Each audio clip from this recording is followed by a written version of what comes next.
Debido a las lluvias y desbordamiento de ríos, el gobernador de Tabasco, Andrés Granier, estimó entre 120,000 y 130,000 los afectados en 14 municipios al oriente del estado que han padecido cortes carreteros y deslaves. Y de acuerdo con el mandatario, la proporción de las inundaciones supera la de 2008.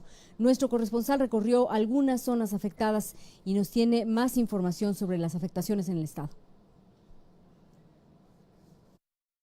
El desbordamiento de ríos en Tabasco no se detiene y las lluvias continuarán por lo menos las próximas 48 horas. Ya se realizó la primera reunión de la sesión permanente del Consejo Estatal de Protección Civil y en ella se instruyó a los integrantes del Consejo a instalar en Emiliano Zapata el centro de operaciones para que el Sistema Estatal de Protección Civil atienda oportunamente a la población de la región. Las lluvias mantienen 8 ríos desbordados en la entidad, cuyas aguas han dejado más de 120,000 tabasqueños afectados. Hay por lo menos 320,000 hectáreas de cultivo y potreros anegados, así como carreteras intransitables y pueblos incomunicados. Entre los municipios más afectados están Macuspana, donde hay 91 comunidades afectadas, 4,604 casas inundadas, afectando a más de 17,000 habitantes. Ya se activaron 14 refugios temporales donde hay 121 familias, cerca de 50,000 hectáreas de pastizal afectada, con un reporte de que se han movilizado más de 53,000 cabezas de ganado.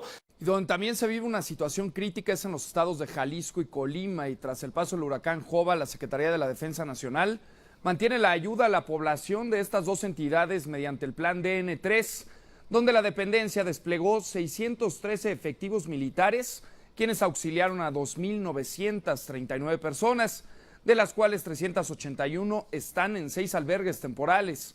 De acuerdo con la Sedena, también se distribuyeron comidas calientes y se brindaron 209 consultas médicas, en tanto que se colocaron 600 sacos terreros para contener el flujo del agua en lugares de riesgo. Y tome sus precauciones porque las lluvias van a continuar. De acuerdo con el Servicio Meteorológico Nacional, el Frente Frío número 7 va a ingresar sobre los estados del noroeste del país e incursionará sobre el noroeste del Golfo de México. Por lo tanto, se prevén tormentas de muy fuertes a intensas en Chiapas y Yucatán, también en Tabasco, Campeche, Quintana Roo, y chubascos aislados en Guerrero, Oaxaca, Puebla y Veracruz. En otras cosas, en la mañana la Policía Federal presentó a Cristian Arturo Hernández Tarín, alias El Cris, identificado como presunto líder fundador de la organización delictiva denominada La Barredora, que opera en Guerrero. En conferencia de prensa, el jefe de la División Antidroga de la Policía Federal, Ramón Eduardo Pequeño García, informó que ese grupo criminal es encabezado por Hernández Tarín y Eder Yair Sosa Carvajal, el Cremas, y actualmente se disputa el control de la plaza de ese puerto con el cártel independiente de Acapulco. Junto con el CRIS también fueron detenidos José Carlos Espinosa Moreno, Jorge Humberto Silva González y José David Sánchez Delgado. Dentro de las detenciones que se han dado del cártel independiente de Acapulco destaca la de El Coreano, que se dio en agosto de este año. También es una figura prominente, al mismo nivel en este caso que el Chaki por parte de la Barredora. Y como le comento, no hay líneas de investigación abiertas para la atención de todo lo que es el clima de violencia que existe en Acapulco y particularmente en el estado de Guerrero y particularmente en el puerto. Y bueno, se siguen avanzando las líneas de investigación para lograr detenciones importantes. Y de la segunda, pues no, ahora sí que también hay líneas abiertas, y bueno, pues estamos atendiéndolas también en lo que toca al otro cartel, al cártel de Sinaloa.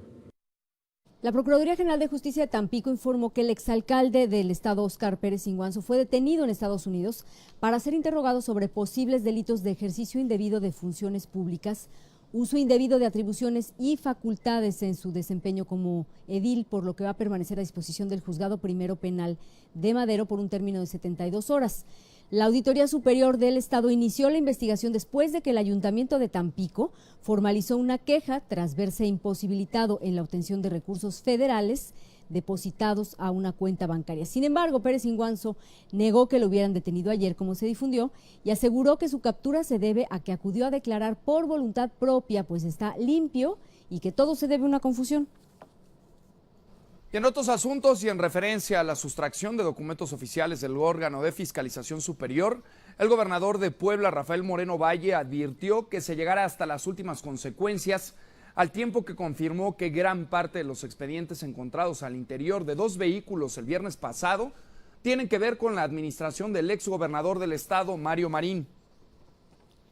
Revira el PAN al Partido Revolucionario Institucional y pide que sea el tricolor quien se disculpe por dejar crecer durante años el crimen organizado. Luego de que diversos medios manejaran la versión en la que el presidente Felipe Calderón durante una entrevista acusara al PRI de pactar con miembros del narcotráfico, el secretario de Gobernación rechazó estas aseveraciones. El presidente nunca afirmó que fuera una postura del PRI pactar con el narco. Fue el reportero del New York Times, como está en la versión estenográfica, quien afirmó que el PRI tiene esa reputación. La pregunta realizada por el diario estadounidense cuestionaba si el PRI tenía la reputación de pactar con el narcotráfico y según Francisco Blake, Calderón Hinojosa contestó que hay priistas que incluso admitieron realizar estos pactos, refiriéndose en concreto al exgobernador de Nuevo León, Sócrates Rizzo. Es falso que el presidente haya acusado al PRI como institución o a la mayoría de sus miembros de tener la intención de pactar. La controversia llegó a la cúpula del PRI, la cual pidió que en caso de que no existan pruebas se pida una disculpa a su partido. Al respecto, el aspirante panista a la candidatura presidencial, Ernesto Cordero, señaló que el crimen organizado potenció y creció gracias a la complicidad de administraciones priistas.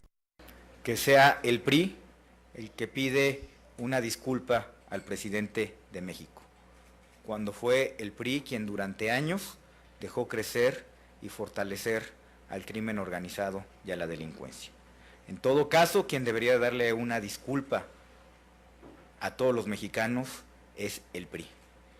Quien también se pronunció al respecto fue el presidente del PAN, Gustavo Madero, quien respaldó las declaraciones del Ejecutivo Nacional y lamentó que el PRI elabore una interpretación sesgada de la declaración hecha a The New York Times. De acuerdo con el gobierno federal, durante la presente administración no es opcional el combate al crimen organizado y todo aquel que simule, sea omiso o pacte con los delincuentes se convierte en su cómplice y será considerado un criminal. Y sobre este mismo tema, el líder nacional del PRI, Humberto Moreira, demandó al Ejecutivo Federal a convocar a la unidad y que no contribuya a dividirlo ni confrontarlo. El dirigente calificó de desafortunado el comentario del presidente y afirmó que el compromiso de su partido ha sido siempre del lado de la ley. Por su parte, el líder de los senadores priistas, Manlio Fabio Beltrones, calificó de lamentables estos dichos y afirmó que su partido trabaja a pesar que el mandatario está golpeándolo. Y sobre esta polémica, el diputado y representante del PRI ante el Instituto Federal Electoral, Sebastián Lerdo de Tejada, confirmó que presentará esta misma tarde y a nombre del Revolucionario Institucional una queja contra el presidente de la República por estas declaraciones. Por su parte, el titular del Instituto Federal Electoral, Leonardo Valdés, aseguró que el organismo estaría atento a recibir cualquier denuncia del partido tricolor por lo dicho por el Ejecutivo Federal a un medio extranjero.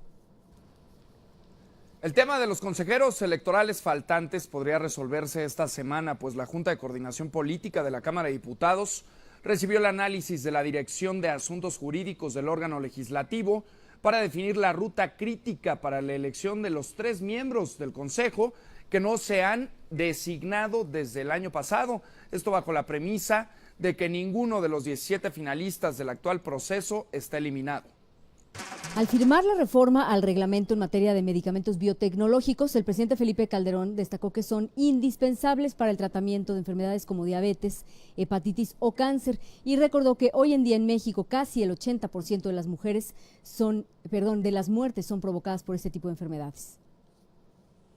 El valor pues de estos medicamentos es innegable porque además son indispensables para el tratamiento y el combate de enfermedades que van a ser la tónica del siglo XXI. Y para despedirnos, algo bueno que contar, un grupo de niños mexicanos de la ciudad de Toluca va a participar desde el próximo jueves en un concurso de robótica en el puerto de Valparaíso, en Chile. El día de ayer estos niños mexicanos fueron recibidos por el embajador de México en Chile, Mario Leal, quien los felicitó y expresó su seguridad de que pondrán el nombre de nuestro país muy en alto. Los 8 mexicanos participantes van a presentar a la competencia un robot policía que identifica a los malos mediante un sensor de colores y un robot carguero, los cuales competirán contra equipos chilenos.